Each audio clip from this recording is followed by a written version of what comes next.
Hello friends, welcome to ஜாக்ஸூ kitchen. இன்னைக்கு நம்ம ஜாக்ஸூ கிச்சனில் பார்க்க போகிறது குக் வித் கோமாளியில் ஆக்ட்ரஸ் பிரியா ராமன் செஞ்சு வின் பண்ணியிருந்த ராகி களி, சைவ மீன் குழம்பு மற்றும் நிலக்கடலை துவையல் ரெசிபி தான் பார்க்க போகிறோம். ரொம்ப ரொம்ப சத்துக்கள் நிறைந்த இந்த ராகி களியோட இந்த மீன் குழம்பு, அதாவது இந்த சைவ மீன் குழம்ப துவையலோட சேர்த்து சாப்பிட்றப்ப அம்புட்டு ருசியாக இருந்தது. வாங்க ஃப்ரெண்ட்ஸ், சுவை மற்றும் ஆரோக்கியம் நிறைந்த இந்த 3 ரெசிபியையும் சட்டுபுட்டுன்னு பார்த்துடலாம். ஃப்ரெண்ட்ஸ், இந்த வீடியோ உங்களுக்கு பிடிச்சிருந்ததுன்னா லைக் பண்ணி ஷேர் பண்ணி சப்ஸ்கிரைப் பண்ணிக்கோங்க. இந்த வீடியோ உங்களுக்கு பிடிச்சிருந்ததுன்னா வீடியோக்கு ஒரு லைக் கொடுங்க ஃப்ரெண்ட்ஸ். ஃபர்ஸ்ட் நம்ம மீனே இல்லாமல் சைவ மீன் குழம்பு செஞ்சிடலாமா? இந்த குழம்பை மீனுக்கு பதிலாக வாழைக்காயில தான் நம்ம செய்ய போகிறோம்.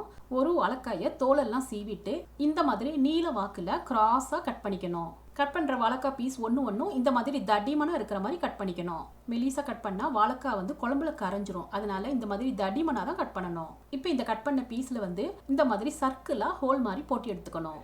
நான் எல்லா பீசஸையுமே ஹோல்ட் பண்ணி எடுத்துக்கிட்டேன். பாருங்க ஃப்ரெண்ட்ஸ், வாழைக்காய் பார்க்குறதுக்கே வஞ்சிர மீன் மாதிரி ஷேப்பில் இருக்குது பாருங்க. இப்போ இந்த வாழைக்காய் பீசஸை தண்ணியில் 4-5 தடவை அலசி எடுத்துக்கலாம். இந்த வாழைக்காயில் 1 டீஸ்பூன் மிளகாய் தூள், நான் காஷ்மீரி மிளகாய் தூள் சேர்த்துருக்கேன். 1/2 டீஸ்பூன் மஞ்சள் தூள், 1 டீஸ்பூன் லெமன் ஜூஸ், 1/2 டீஸ்பூன் உப்பு, 1 டீஸ்பூன் கார்ன்ஃப்ளவர் சேர்த்துட்டு இதை நல்லா கலந்துக்கணும். இப்போ இந்த வாழைக்காயை ஷாலோ ஃப்ரை பண்ணுறதுக்காக பேனில் எண்ணெய் சேர்த்துருக்கேன். எண்ணெய் சூடானதும் 1 by 1 எல்லா பீஸ் வாழைக்காயும் இந்த எண்ணெயில் சேர்த்துக்கலாம். அடுப்பை லோ டு மீடியம் ஃப்ளேமில் வச்சுட்டு இந்த வாழைக்காயை ஃப்ரை பண்ணிக்கணும். இப்போ ஒரு 3 நிமிஷத்துலேயே வாழைக்காய் ஒரு சைடு ஃப்ரை ஆயிடுச்சு. இப்போ இதை ஒவ்வொரு பீஸாக திருப்பி விட்டுக்கலாம். இப்போ மறு சைடும் வாழைக்காய் நல்லா ஃப்ரை ஆயிடுச்சு. இப்போ இது ஒரு பிளேட்டில் தனியாக எடுத்து வச்சுக்கலாம். இப்போ சைவ மீன் குழம்பு செய்கிறதுக்காக மண் சட்டியில் 3 டீஸ்பூன் எண்ணெய் சேர்த்துக்கிறேன். எண்ணெய் சூடானதும் 1/2 டீஸ்பூன் கடுகு, 1/2 டீஸ்பூன் சீரகம், 1/4 டீஸ்பூன் வெந்தயம், கொஞ்சம் கருவேப்பிலை சேர்த்துட்டு இதை பொரிய வச்சுக்கணும்.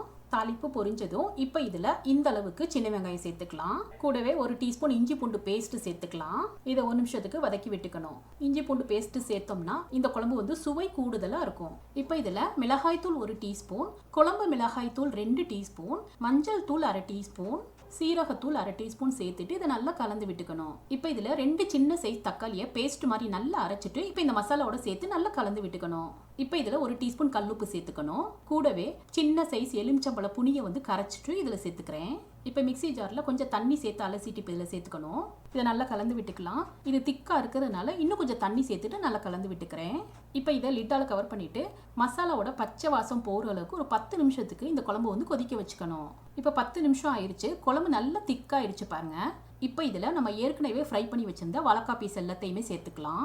வாழைக்காயில் இந்த குழம்போட மசாலாலாம் இறங்குறதுக்காக ஒரு 2 நிமிஷத்துக்கு லிட்டை கவர் பண்ணிவிட்டு இதை தம்க்கு விட்டுக்கலாம். இப்போ 2 நிமிஷம் ஆயிடுச்சு. குழம்பு நல்லா திக்காகி பார்க்குறதுக்கே டெம்டிங்காக இருக்குது பாருங்கள். இதை நீங்கள் சொல்லாமல் கொடுத்தாலே வாழைக்காயின்னு கண்டுபிடிக்க முடியாது.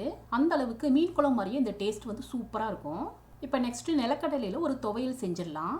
பேனில் 1/2 கப் நிலக்கடலை சேர்த்துக்கிறேன். நிலக்கடலையை மிதமான தீயில வறுத்துக்கணும். கடலை எந்த அளவு வறுத்ததும் இப்போ இதில் உள்ள தோலெல்லாம் ரிமூவ் பண்ணி வச்சுக்கணும். இப்போ அதே பேன்லேயே எண்ணெய் சேர்த்து எண்ணெய் சூடானதும் இப்போ இதில் 1/2 டீஸ்பூன் சீரகம், 3 பல்லு பூண்டு, 4 காஞ்ச மிளகாய், இந்த அளவுக்கு சின்ன வெங்காயம், கொஞ்சமாக புளி சேர்த்துட்டு இதை 1 நிமிஷத்துக்கு வறுத்துக்கணும். இப்போ இதில் நம்ம ஏற்கனவே ஃப்ரை பண்ணி வச்சிருந்த நிலக்கடலையை சேர்த்துட்டு 1 நிமிஷத்துக்கு வறுத்துக்கலாம். இது ஆறுனதும் மிக்சி ஜாருக்கு மாற்றிட்டு கூடவே 1/2 டீஸ்பூன் உப்பு, தேவையான அளவு கொஞ்சமாக தண்ணி சேர்த்துட்டு இதை இந்த மாதிரி கொரப்பாக அரைச்சி எடுத்துக்கணும். இப்போ நம்ம சூப்பரான நிலக்கடலை துவையல் ரெடி ஆயிடுச்சு. இதை ஒரு பவுலுக்கு மாற்றி வச்சுக்கலாம். இப்போ நெக்ஸ்ட்டு ஆரோக்கியமான ராகி களி செஞ்சிடலாம். களி செய்கிறதுக்கு 1 கப்பு ராகி மாவு எடுத்திருக்கேன். இப்போ இந்த மாவுலேருந்து 2 டேபிள் ஸ்பூன் மாவு மட்டும் தனியாக எடுத்து ஒரு பவுலில் வச்சுக்கிறேன். இப்போ இதில் 1/4 கப்பு மட்டும் தண்ணி சேர்த்துட்டு கொஞ்சம் கூட கட்டி இல்லாத அளவுக்கு விஸ்கு வச்சுட்டு இந்த மாவு கரைச்சிக்கணும். இப்போ குக்கரில் 1.25 கப்பு தண்ணி சேர்த்துக்கிறேன். 1 கப்பு மாவுக்கு 2 கப்பு தண்ணி கரெக்டாக இருக்கும்.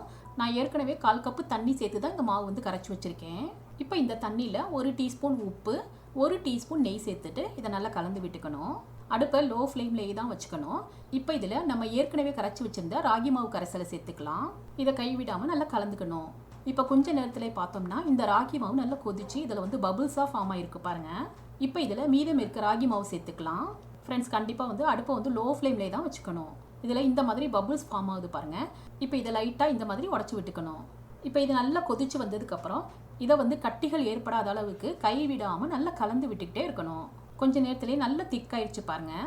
மறுபடியும் இதை நல்லா திருப்பி விட்டு நல்லா கலந்து விட்டுக்கணும். இந்த அளவு கலந்ததும் இப்போ இதை ஒரு பிளேட்டால் கவர் பண்ணிவிட்டு ஒரு 2 நிமிஷத்துக்கு அப்படியே வச்சுக்கலாம். அப்போ தான் ராகி மாவு நல்லா வெந்து வரும். இப்போ பிளேட்டை ஓப்பன் பண்ணி பார்த்தோம்னா ராகி மாவு நல்லா வெந்துருச்சு. மறுபடியும் ஒரு தடவை நல்லா கலந்து விட்டுக்கலாம். இப்போ இதை ஸ்பூனால் கொஞ்சமாக மாவு எடுத்துகிட்டு இந்த மாதிரி உருட்டினீங்கன்னா ஈஸியாக உருட்ட வரும். இதுதான் கரெக்டான பக்குவம். இப்போ அடுப்பை வந்து ஆஃப் பண்ணிக்கலாம். இப்போ இந்த களியிலேருந்து கொஞ்சமாக எடுத்துட்டு இந்த களியை ஈஸியாக உருண்டையாக உருட்டுறதுக்காக ஒரு பவுலில் எண்ணெயை வந்து கொஞ்சமாக தடவி வச்சுருக்கேன். இப்போ இந்த பவுலில் கொஞ்சமாக களியை சேர்த்துட்டு இதை வந்து இந்த மாதிரி ஷேக் பண்ணி விட்டு உருண்டையாக உருட்டிக்கணும். களி நல்லா சாஃப்டாக இருக்கிறதுனால ஈஸியாக உருட்டிடலாம். மீதம் இருக்க களியையும் நான் பால்ஸாக உருட்டிக்கிட்டேன். இந்த களி வந்து ரொம்ப உடலுக்கு ஆரோக்கியமானது. இந்த களியை நம்ம செஞ்சுருந்த சைவ மீன் குழம்போடு சேர்த்து சாப்பிட்றப்ப அவ்வளோ டேஸ்ட்டாக இருந்தது. ஃப்ரெண்ட்ஸ், நீங்களும் இந்த ஆரோக்கியமான களி அண்டு சைவ மீன் குழம்பு செஞ்சு பார்த்துட்டு உங்கள் எக்ஸ்பீரியன்ஸை கமெண்ட்டில் ஷேர் பண்ணுங்கள். சுவையான சமையல், சுகமான வாழ்வு. தேங்க்யூ.